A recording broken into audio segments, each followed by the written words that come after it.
Merci encore une fois, journée marathon, émission marathon. Merci encore une fois pour votre patience. Je l'avais annoncé en début d'émission. Je vous disais qu'un acteur politique sera avec moi ce matin. Et il s'agit bien sûr de Monsieur Aoukou Nador, bien connu sur la scène politique togolaise, l'un des anciens fondateurs du Comité d'action pour le renouveau. Il a occupé des postes de responsabilité au sein de ce parti avant de démissionner en 2024. Il connaît bien sûr la politique togolaise. Et nous allons en parler avec surtout des stratégies et des acteurs politiques à la conquête du pouvoir. Monsieur Aoukou Nador, bonjour. Bonjour Mathieu. Merci encore une fois d'être avec nous ce matin. Nous vous dérangeons beaucoup. Oh non, c'est à moi de vous dire merci. Et surtout de dire merci aux plus hautes autorités de la gestion de votre radio. Merci beaucoup. À vos auditeurs et à vos auditrices. Et je crois que vous faites un bon boulot et il faut que Dieu vous accompagne pour ça. Merci beaucoup. Voilà, nous avons encore une heure, quelques 10 minutes avec notre invité et notre entretien va tourner autour de la politique togolaise et les différentes stratégies dans la conquête du pouvoir. D'abord, Monsieur Aoukou Nador, comment vous allez? Vous allez bien? Non, je vais bien. D'accord. Oui. Alors d'abord, quel regard jetez-vous sur les différentes stratégies politiques depuis les indépendances à ce jour? On va aller très loin. Oui, je vous dis merci pour la question, mais j'avoue également que la question est très délicate. Oui. Celle que vous posez là, elle est très délicate.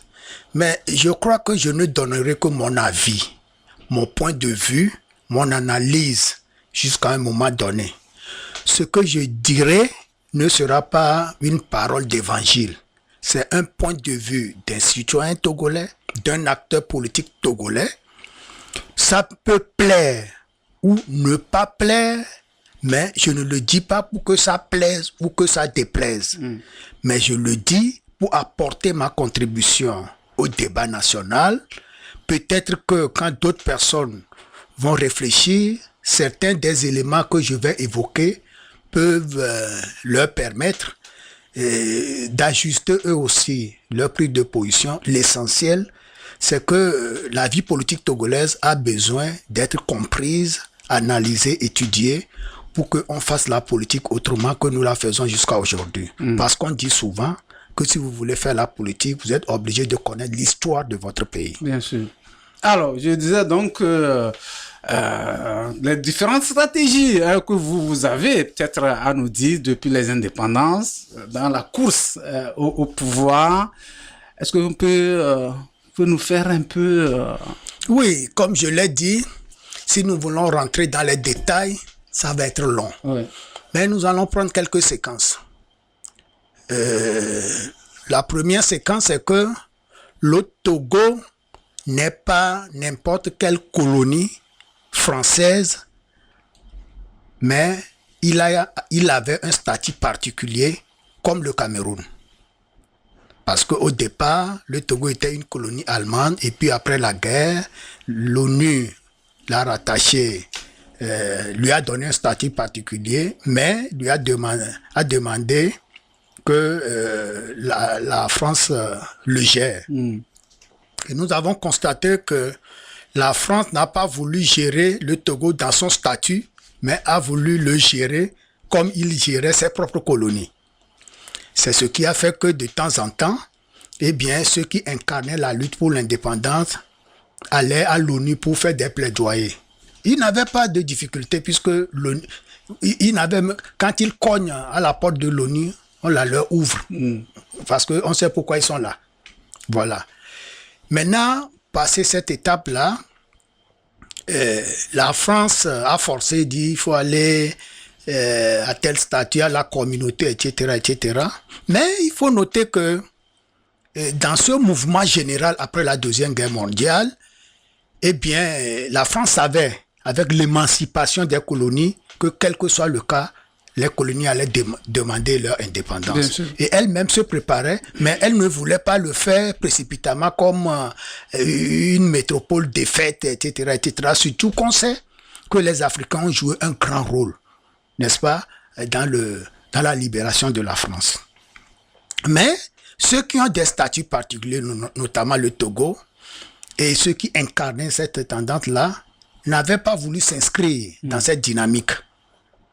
Mais d'autres ont dit non, mais puisque c'est un processus qui, dans tous les cas, va nous conduire à l'indépendance, eh bien, pourquoi forcer les choses? Allons-y doucement. Alors, c'est ça qui a fait qu'à un moment donné, il y a eu deux camps. Un camp qu'on appelle le camp des nationalistes, oui, et l'autre camp qu'on appelle le camp des progressistes. Moi, quand j'analyse ces choses-là, je dis que c'est la même chose. Je ne vais pas aller au fond. Mais je vais prendre deux exemples. Un des acteurs qu'on qualifie de nationaliste, c'est Sylvanus Olympio. Et celui qu'on qualifie de progressiste, c'est Grunitzky. Et les deux, et ça je mets entre griffes, et que les auditeurs me permettent, sont nos neveux. Je ne suis pas raciste, hein, mais ce sont nos neveux. Ils sont des enfants de nos sœurs. Leurs papas n'ont pas de village ici. Moi, je suis d'Aguanivé. Quand on dit, je suis à Aguanivé, on dit, où est ton village? Je dis, c'est à Zanguera-Klekame. Mais on peut être togolais par affiliation de sa maman. Bien sûr. Vous voyez, non? Et les deux, il y a une des sœurs qui s'est mariée à l'autre. Mais ça veut dire que c'est des familles alliées.